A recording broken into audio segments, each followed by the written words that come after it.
Welcome. You are at the CCC. Where there are no outside issues. My name is Bonnie Violet. I use she, her pronouns. I'm a transgender queer spiritual drag artist, identity doula, digital chaplain, person living with HIV whose drugs of choice were meth, ecstasy, and whatever else I could get. Oh, my name's Anthony. I'm a 6-year doctoral student in clinical psych. I like peanut M&Ms, and I care about you. Right on. And I am Lulu. My pronouns are he and him, and I'm a Black gay man, and I am former of this Castro Country Club. I am in recovery for alcohol and crystal meth, and I am always in search of balance. And each week we provide and create a brave space where we engage in conversations around topics of recovery. That's right, Bonnie. And our intention is to hold and inspire better spaces for people in recovery. But before we do that, like, subscribe, comment, and click that bell. Ding, ding, ding. Ding. So, how's everyone? Oh, we're good. I'm good. I mean, it's like all things considered. What do you mean? No, I just like saying that. All things considered. Bonnie Violet? What? Yeah. I mean, I can definitely relate with Lulu. All things considered, I can't exactly say what's to consider, but it's definitely got me in a place. Wow, these are really brief. How you're doing? Well, you know what I'll say? It's like, so I woke up this morning in a rare place. Tuesdays are one of my weekly days off or whatever. Yeah. And normally when I wake up, I like to just kind of ease into the day, so I'll kind of stay in bed, and I'll look around my little studio and realize things need to be cleaned. But my place is clean. My laundry's done, so I got to just not think about anything. So that was wonderful. That's so nice. Yeah, because I don't know about you all, but my environment, my physical environment, really speaks to how things are going in here. Yeah. So, do you want me to? Yeah, because I couldn't hear you. Okay, yeah. So anyway, like I said, my physical environment, like I heard that somewhere, like I'll look at the chaos that's going on and I'll think about, okay. And usually if I stop and take my time and kind of reorganize or whatever, then I can get my mental part together a little. I mean, granted, I don't want to trivialize mental illness or whatever, how it works. I just said that's one of the things that I can do. Yeah, for sure. I've been pretty good. I think I may have mentioned this the last time, but I had like this day where I woke up with like this crazy amount of willingness. Oh. And I've just been kind of riding that wave for a while, and it's been really nice. Today I went to a meeting at 7:30, and the speaker was sharing about Just for Today. Physical or no, it was via Zoom. Yeah. Okay. Just for Today, and I was like, yeah, just for today. Like just for today. So I feel like I'm in a pretty good place. Right on. Bonnie, are you still in Idaho? Yeah, I am. I'm in my last week in Idaho. Yeah, I'm here. I'm feeling the opposite of Anthony. Not really into the willingness mode right now, but I'm here. I feel that. I've been there. So shall we transition? Absolutely. All right. So that's like your starship captain thing, when people say engage or whatever. Anthony keeps saying, shall we transition? And Bonnie comes up with some joke like, that's what I'm doing. So today's topic is emotions and kind of all the different things that come from that. So I'm preparing for today's topic. I was looking for kind of like a standard definition for the word emotion. And the first thing I found is that there's no consensus in the medical or clinical community about what emotions are, right? Which is really interesting to me. I found some history too. So in the first time someone, first documented time, according to the West, Aristotle tried to figure out what all the emotions were. This was in the 4th century. And then fast forward, Darwin tried doing it. Freud even tried doing it. So there were all these different people trying to figure out what emotions are. So I have a question for you. Okay. What is the distinction between an emotion, feelings, and mood?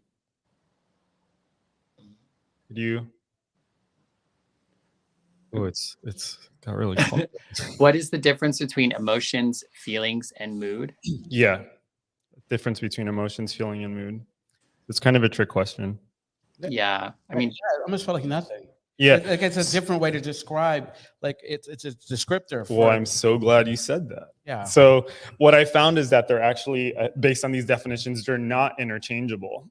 So I'll tell you what, based on like the APA, what their definition of emotion is. So it says a complex reaction pattern involving experiential behavior and psychological responses. It's how we deal with things that are important to us.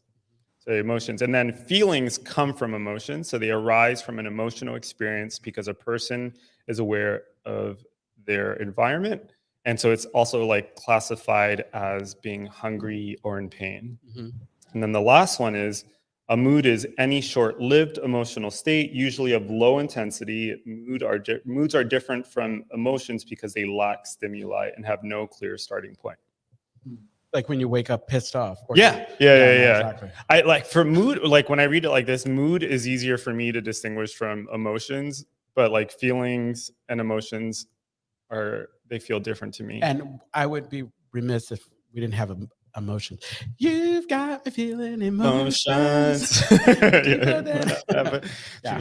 Okay, sorry. Yeah, and then and so the other thing I found is that in general there's some agreement that emotions consist of like these three parts, and they're a subjective experience, a physiological response, and then a behavioral response. And all of that goes out the window when it comes to early recovery, huh? Well, I was actually thinking about early recovery because at least for me in early recovery, I was just like a ball of emotions. Yeah, I was exactly. constantly crying. I was so emotional.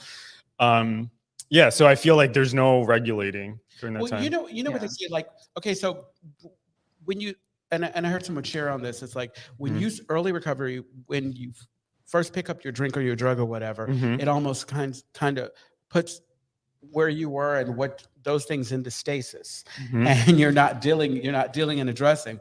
And the longer that you use or whatever, or that you use against them so that they're not coming out naturally, when you get to a place where you no longer have those things, those substances or whatever, to keep from not feeling them, you got to feel them and they all come at you. Yeah. And it's almost, you got to relearn them because they're all coming at you. It's almost the saved up emotions. Yeah, I think that's some of it too, but I think part of it is we come in because a lot of things I was listening to, emotion is kind of based on your experience and your perception of the world and how you are in the world. And so like when we come in, there is that, like, because we're just seeing things so differently. But I think also for me, it's like my emotions were like maybe 3, right? And so like there's all these different nuanced feelings and things that can be taking place that actually can be different emotions that in the beginning, I just didn't have the vocabulary for the number of emotions that I feel and experience on the daily. And so I feel like the longer I've been sober, the more words and the more ways I've been to identify all the different emotions that I have and what they're in relation to, like why it is I'm actually having this emotion, like what belief is it that what belief do I have that's impacting this emotion in me right now, or that sort of thing. Whereas in the beginning it was very confusing, and equanimity was a very equanimity eluded me. I didn't even know that was a possibility. It's equanimity. I know.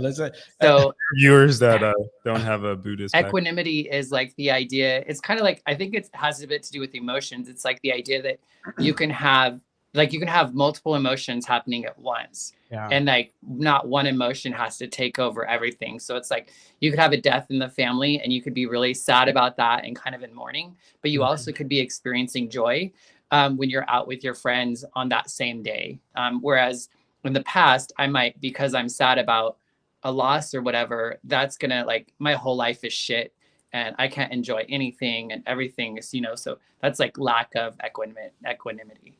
Yeah. It makes me think about anxiety and how anxiety is like so complex. Like you can't really point to one thing, and it gets generated by like our thoughts, right? Yeah, and you can literally make yourself sick just by thinking through things, which is really interesting to me. So did you know that the word emotion didn't have the definition it has now all the time?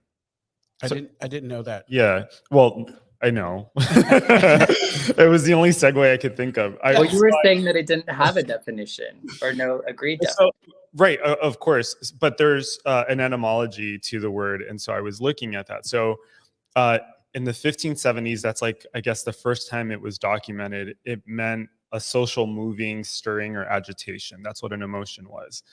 And it came from an agitation. It sounds like it was just an inconvenience. Yeah. Why am I feeling this? You know? Yeah. So, and it came from French and Latin words that mean move out, remove, agitate, which is really interesting. And then in the 1650s, it became a sense of a strong feeling. And then in 1808 on, it became extended to any feeling.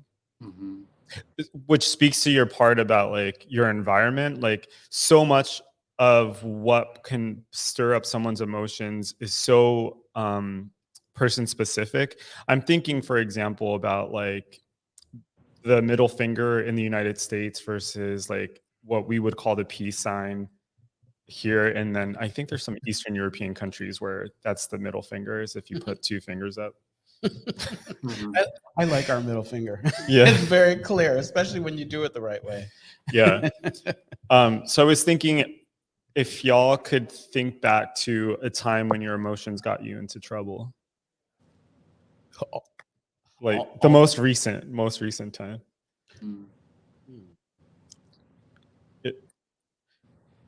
It can't be that quiet. We're on a podcast. I know. I know.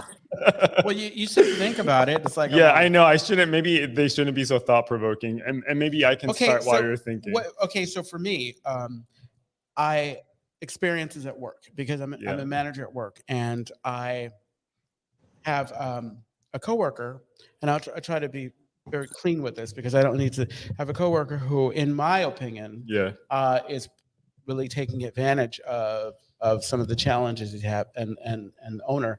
And I had reached a boiling point because I think I saw him doing something or not doing something rather, and it took me there. And as a manager, it's not really my responsibility to go and talk to somebody about whether or not they want to be there. And basically, I had suggested something that I had suggested when we were just coworkers about, possibly like starting the process to get state disability because I believe this person, and that was, but it was, the reason why it became a problem is because I was annoyed. I was pissed off. I was pissed off based on his actions because regardless of what was really going on, what I was feeling took it was paramount. It took like, it was important. And instead of taking a deep breath, counting to 10, like I normally do, and realizing that what I'm feeling is not real, because, I always say feelings are not facts. Yeah. I acted on it, and I went, and I convinced myself that I was doing this from a loving place. But what I know now is it wasn't from a loving place. I was being punitive. I was being petty, and I was being driven by that emotion. I was driven by my emotions. Yeah. By these feelings, and they weren't going away. And I went in hot. Apparently, I had chosen violence that day, and I did not expect this individual, who I considered my friend, to go and speak to the owner. And I was subsequently asked to come to the office and talk to him. I was so in my feelings, I didn't talk to this person for a couple months. And he works in my department. I basically was very kind of cordial. And when I finally snapped out of it, I was able to go to him and make an amends, not just apologize, make an amends, and also acknowledge where I was with it. But yeah, I was in it. Yeah, I feel that. Bonnie Valley, did you have something? Yeah, I mean, I think for me, one of the things that emotions can do is it can lead to behavior. And so oftentimes, I think in my experience, and maybe even still now, is sometimes I can be lack of emotion, like I'm not feeling a certain way, one way or the other, and then it's causing me to be inactive. So, I think that's something that can kind of happen for me, because I've always been a very like feely person. I go with what I feel like might be the right thing to do, or what I feel drawn to or pulled to. So if I don't have that pull or that feeling, sometimes I just have no clue what to do. And that can be, distressing, I guess, at times. Yeah, for me, the one thing that comes to mind that like hits me so deep is like jealousy. And I don't know where that came from. I don't know when I became a jealous person, but I can remember like my first relationship, and the second it was a girl at that time. The second Wait, what? it was a well, my first relationship was with a girl. Okay. Yeah. So the second I thought there's a story behind this, but like, okay, I won't tell the story. But the second I thought that she was interested in someone else, or like someone else was appealing to her, like I fucking lost my mind. Like not to her, but like in private, I lost my fucking mind. And I had like all these feelings, and I was enraged. And so here I am, I'm 37 now. And there's still like pieces of that jealousy left behind. Like I even have a workbook at home that's called the jealousy workbook, because I'm like trying to figure out like how to ease that stuff. So that's the I don't even know if we can call jealousy an emotion, but it definitely feels strong. It definitely has impacted my behavior, and I don't know where it came from. What's the root of it? Doesn't it start somewhere? It's like probably in childhood. I don't know. I was as a kid. I'm the baby of my family, and I got a lot of attention from all of my aunts and from my grandmother, and so. I've talked to my therapist about this, and she's like, "Oh, it's like really difficult for you not to be the favorite." Oh, okay, right? And that's why you struggle here, huh? Where here on this podcast? No, there's always a moment where you turn into a dick. There's always that moment. But that's one of the things that I love about recovery, right? Yeah. Is that like to be a worker among workers. Yeah. I was one of my favorite essays by Bill Wilson is called Emotional Sobriety, and basically the entire thing is about how he went from relying basing his happiness on his relationships with other people, and he realized that was like a game you couldn't win. And at some point he realized that unhappiness is rooted in dependence on other people. Yeah. And that when we can let that go, when we can stop being depending on other people and institutions to be happy, then we start to rely on something bigger than us, which I choose to call God. But when I was listening to you, I was thinking like, oh, it sounds like when you were having that reaction to your coworker, you had like an expectation or some idea that they were kind of damaging, and I'm like, oh, I wonder if that's like a dependence on that person to like behave. Oh, absolutely. It was Yeah. Because I think what it came down to is that I work a certain way, and I was expecting him to work. Like, even though I was saying the words, like, I don't expect you to work like I do. Yes, I do. Mm-hmm. And I'm judging you harshly because you aren't. You're not doing what I'm doing. You're not perfect. Mm-hmm. And in the work that I was able to do, I realized that, you know what, I was having these unrealistic expectations for this individual who, because of some of the challenges that he can't work there, he's doing the best that he can, and I needed to step back. It was a process. I'm telling you, it's like number one, I was struggling with dealing with the reality of the situation and dealing with my ego and all the stuff that was tied to it, and not wanting to let go of either. It's like I was adamant. I was like, I am not going to back down because this person has done me wrong. He didn't do anything to me. Okay, Russia. Right. No, he didn't do anything to me. The truth of it is that the relationship that he was having was between he himself and the business, right, and the owner, and I was, and I had to figure out, how can I do my job and not get caught up in somebody else's. And I found a way to do it. Yeah. He's in a garbage bag. I once heard that if you knew someone's full story, you would never be upset with them. Like you know what I mean? Yeah. Like that's really difficult for me, because there's definitely people that get under my skin. But sometimes if I give myself some time to like get to know them, I'm like, oh, okay, this makes sense. It mellows a little, but I call bullshit, because bullshit on who? No, not on you. I call bullshit on that if you knew somebody's whole story. Because so as much as I want to be perfect, if we get to a point where, like with this coworker, if we get to a point where I've already decided in my heart who you are. And this is a Virgo thing. I'm sure you have it. I've I'm already sure decided he who you has are, it. and I'm not releasing you from this. I hear about that stuff, but I'm still not giving, you know what, because I will come up with rationalization says, you knew what your challenges were. You can work around them. I've seen people work. Yeah. So maybe make me a dick. But yeah. Yeah. Bonnie Violet, were you going to say something? Well, and I was just thinking like the balance to that is like, it's like, yeah, you have to work hard to not let other people's actions and behavior and how they are in the world kind of impact your emotions and therefore your reaction to thing. And then also there's that interdependence where like, I know for me, I've really been trying to figure out how I can need, like how I need others and in what ways can my need of them be helpful to me in a way that's not um, out of desperation or pressure, but is just this sort of like thing that happens when I'm connected with people that has a positive impact on me and my emotions without, you know what I mean, without it being like a clingy or needy or like fuck help me kind of mentality. But I can't do it on my own. Like there is, and it has to be, at least for me, more than just me and like God or higher power in this like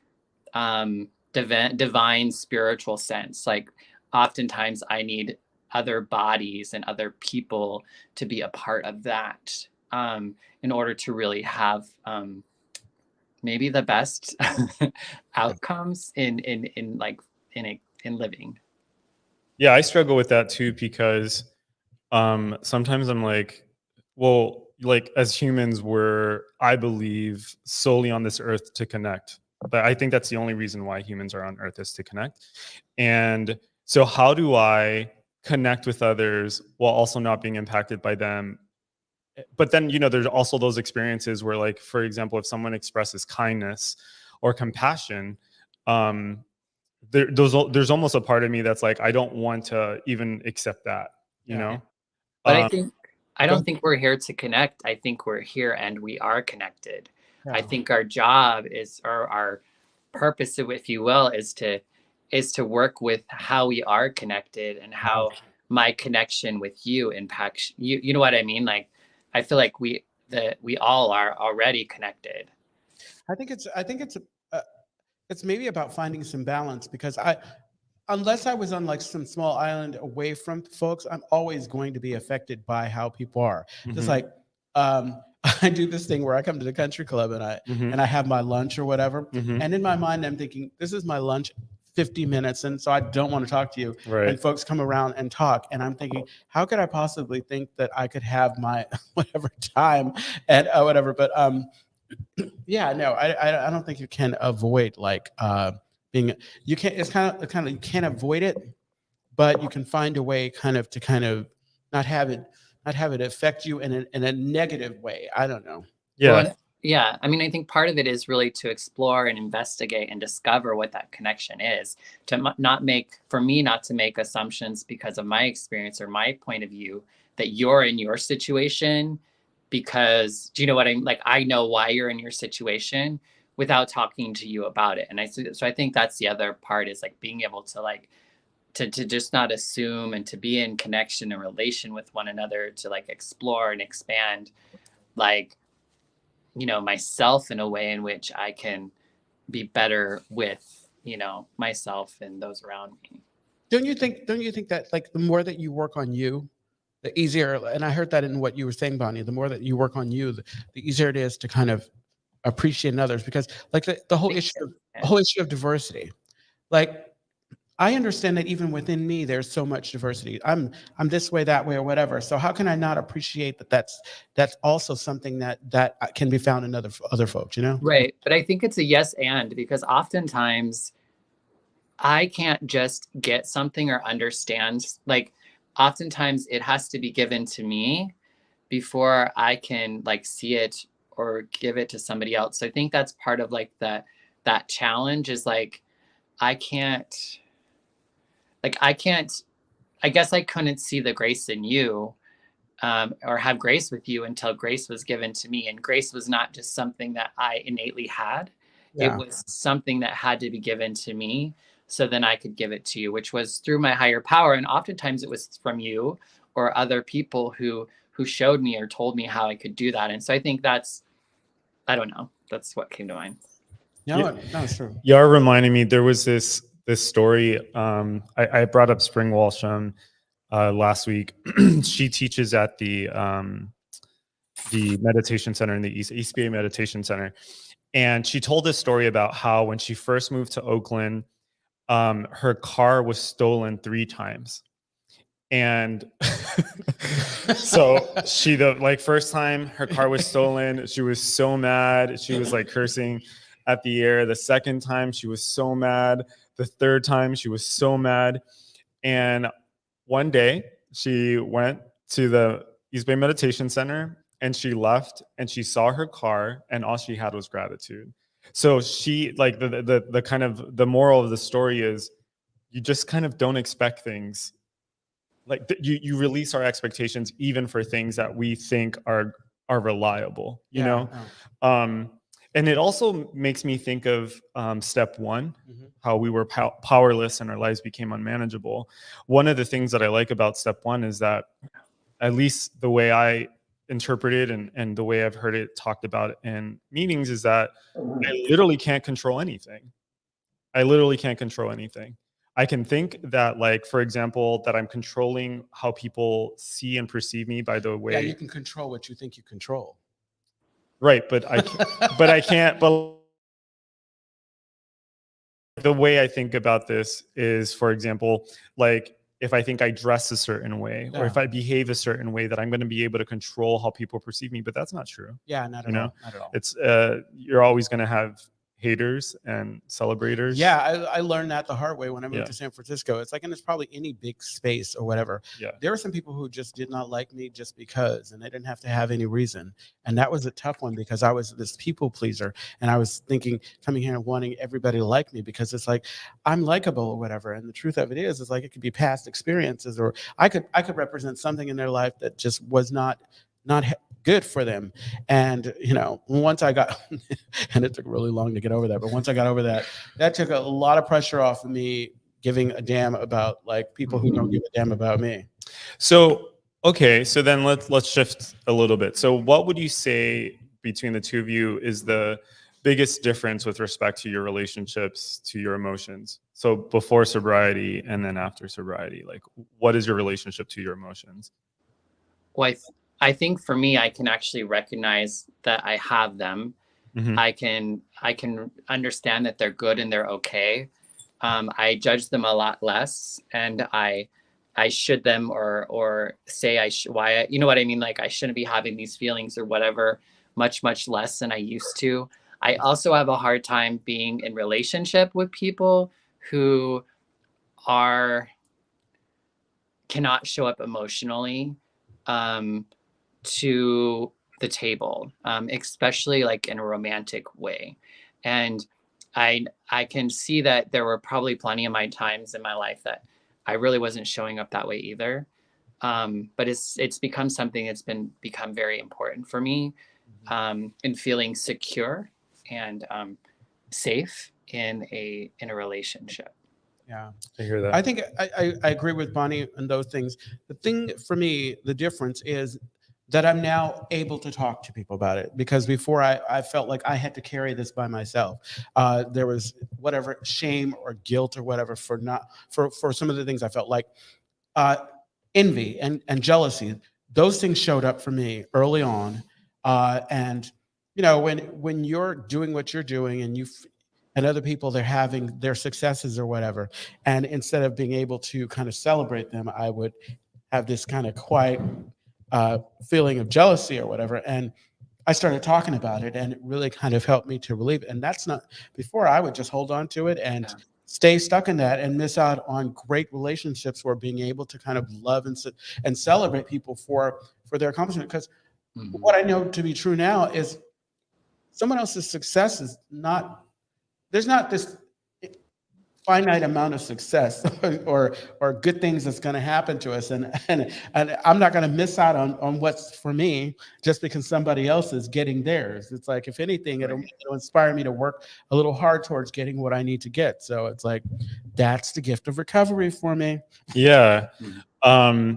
forgot what I was going to say, but what I learned is that I don't emote in the way that I think people expect me to emote, which has been an issue in romantic relationships, because um, I wouldn't say I come off cold, but I like process my emotions differently. And I was thinking earlier, you're like a supercomputer. yeah, I'm not a supercomputer. I definitely have feelings. I just like they don't seep out in the way that like I think people expect sometimes. Like even when I'm angry, I feel like I have a really controlled way of expressing my anger.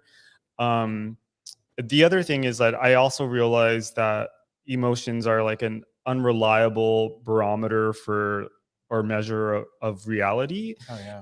And I know I realize they also have a function, right? Like emotions let us know if we need to fight, flight, I get that they're there, they're protective, but sometimes, at least in my case, that kind of um, autonomic response is very sensitive, you know?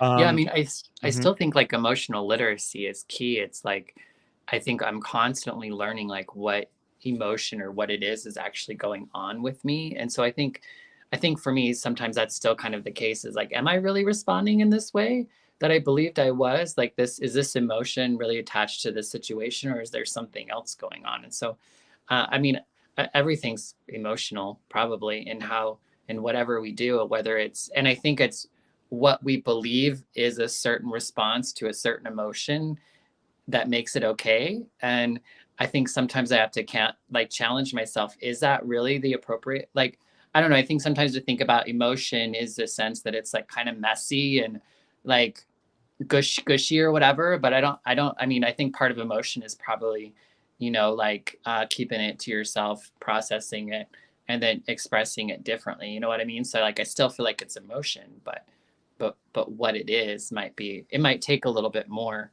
to really figure out what's going on. I know I have to do that sometimes. It's like there's something going on right now for me, but I don't know what it is.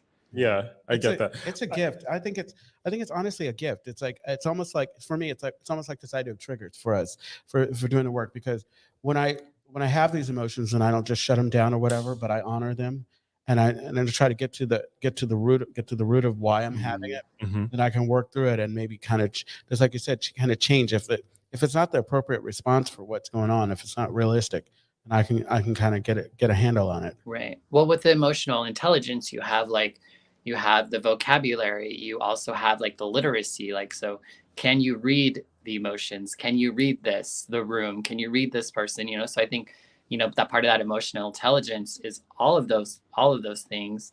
And I think those are things just like a language or anything else. It takes time, it takes practice, it takes multiple like people, and we all speak it and express it in different ways. Yeah, you're reminding me too of like, so I have really close friends that know I'm kind of like neurotic in the way I express myself. And like a really good example of this is they celebrate my birthday every year, right? And they bring me presents and we have dinner and it's always wonderful. And there's always a moment where I say, I feel this, I am really enjoying this, and this means a lot to me. And I know it doesn't look like that, you know? And what I like about that is like my friends think it's really funny and they love me for it. Mhm. They know that like when I start to get like maybe quiet or like a little awkward, that I'm like processing something. Mhm. So I think part of that too, and like learning how other people emote and learning how other people process how they feel, right? And I think Yeah. that's where true relationships get really solidified is when we learn each other's like languages. Yeah. And Um, mastery, like that's where mastery comes into yeah, play, is that you can realize that we all have our own like yeah. set of emotions. So my last question then is, how did you get there? How did you get to where you are now with respect to how you experience your emotions? I feel like you said earlier, Bonnie, it's messy, but I think having the courage to kind of feel what we're feeling, Hmm. Hmm. to make the mistakes that we had to make, to know that what I was feeling and acting on feelings that were not, you know, I Right. think going through it and not giving up, not throwing my hands up and saying, I'm useless. I don't, whatever. And really finding folks that you trust. And this built, it's all of the stuff that I'm doing, building a relationship with my higher power. It's trusting myself. It's like just looking to other people, and it's grace. There were folks who said, hey, I get it, because I did it. I did it before you. And so I'm not like, I understand. Do what you got to do. Feel what you got to feel. It's just like when somebody's grieving. Like after I lost my mom, it's like I'm able to say, I think the best thing you can do for another person is say, there's no right or wrong way for this to look. It's just supposed to be. You're supposed to experience it how you're going to experience it. Yeah. I think the big thing is, I had to stop, and I have to continue to stop running from it. And I have to just like sit through it and go through it and like experience it, and I think for me, sobriety is a big part of that. And as long as I continue to stay sober, I kind of have to like continue to kind of like live in these emotions and feel these emotions and come to understand these emotions even more in order for me to have a more happy, healthier, joy-filled, probably honest experience with life. Yeah, I think what I've learned in recovery is that that my world is shaped by my perception, and that perception does not need to be rooted in the stories that I tell myself. Right? I can interpret my history or the experiences I had in one way, or I can choose to change my perspective on the world. There's a famous psychologist, Michelle Alexander, I think it's Michelle Alexander, who talks about the corrective emotional experience. And the corrective emotional experience is when you're having an experience that comes into direct conflict with something that happened in the past. Right. And so, for example, I was listening to the podcast from last week, and you were talking about sports and how you had that like horrible experience. So a corrective emotional experience, it would be like if you opened yourself up to a game and then played and then saw that like you could actually. Oh, yeah. Yeah. You know what I mean? So, but the only way that happens, the only way that I open myself up to a corrective emotional experience is if I'm willing to act counter to the way I'm feeling. Right. Like if I am like afraid of meeting new people, then I'm just going to reinforce the narrative I have in my head about new people. It's kind of like what keeps me from going to a meeting sometimes, right? Like the one excuse I have is like, man, those seats are really cold and uncomfortable. I should just stay home. Like I'm really tired. I should just stay home. So there's that. And then the other thing is how crucial meditation is for me to regulate how I feel. There's even research that shows that long-term meditation improves our capacity to have empathy for other people, and it also creates more gray matter in our brains, and we're able to make many more connections, which is in the 11th step, prayer and meditation. I think we have to start wrapping up. Yeah, so it's like I think that if you want to reach me, you can always reach me at on the Instagram at LouisLou86. Yeah, and you can send me direct messages or just watch all my videos and like them. All right. Or pictures, yeah. And you can reach me at Queer Chaplain on all of the things. Very nice. And so the update on my Instagram. So I decided I'm not going to use Facebook, and then I'm going to use Instagram. The update on the Instagram is that I still don't have any pictures. And I was just going to hand my account to like one of my friends to do it. So stay tuned. You know what I did for my Instagram? I just would take pictures of things. Like I'd see something. When I first started, I'd take a picture of this. But that's not why people go to your Instagram. No, but that's why a lot of people. You know what I hate? I hate the idea of making a decision that essentially then curates people's perception, right? It's kind of like the reason why I hate picking out clothes or. But see, that's a story that you're telling yourself, because like I start one way, like with my TikTok. I started one way. I was thinking I was going to make it very kind of spiritual in this way, and I shifted, and now it's just me. All of my TikToks that I record is just me with some music, walking to work and complaining. That's it. I can do whatever I want to. You can do whatever you want to. You could change it every every week if you want to. Yeah. You determine the course. That's what I think why a lot of people have problems with social media, because they don't realize that, you know, this is the one thing that I do have control over. Okay, well that Anthony that will was, have Instagram up and ready. I know someday soon. exactly. So we want to remind you that the Castro Country Club is a clean and sober gathering place for all people and a home for the queer recovery community. We're located in the heart of the Castro district of San Francisco. That's not near where I live in the Dipos Triangle. But we endeavored it to be a space where all can seek wisdom, serenity, courage, and joy. And you're going to find more information at castrocountryclub.org.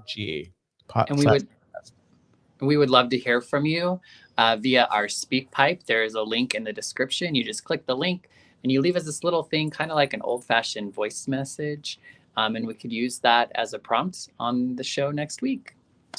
And you can and if you don't want to do that, you could email us at podcast@castrocountryclub.org. Exactly. Join us, and you can join us each and every week at 4 p.m. Pacific Standard Time at the Castro Country Club on their Facebook and YouTube channel. Oh, I wanted to say so I was out in the Castro recently, and someone goes, "Hey, Anthony, you're from the podcast." It happened again. I love that. It was really cool. And so keep coming up to us and saying hi. Absolutely. Yeah. And you can find us at everywhere that you listen to podcasts. And then also just a gentle, loving reminder that we do not represent any sober group or whatever. We just speak for ourselves and our experience. And so we want you to kind of join us and speak for yourself too. Yeah. And like I say every week, although I'm a clinician, nothing I say is psychological therapeutic advice. Don't get your therapy from a podcast. That's not a good idea. It's in addition. Yeah. So don't do that. I only represent myself. Bunny Violet, do you have any disclaimers? No, I'm just me. Take me or leave me. Yeah, leave me. Okay, so now we have to kill 3 minutes. We can just say goodbye. We can leave. We can end early. I know the producer shook his head and said no. No, you don't have to. All right. And look at you see Anthony's like. Oh yeah. Look, I got new swag. Yeah, so Castro Country Club. I'm wearing the old swag, and he's got the new swag. We have a new logo, and we have the new website up. Please check it out. And it's just really cool. It's super swanky. I'm covered in cat hair, if you can't tell from people at home. All right, let's leave. Bye-bye. Bye. See you next week.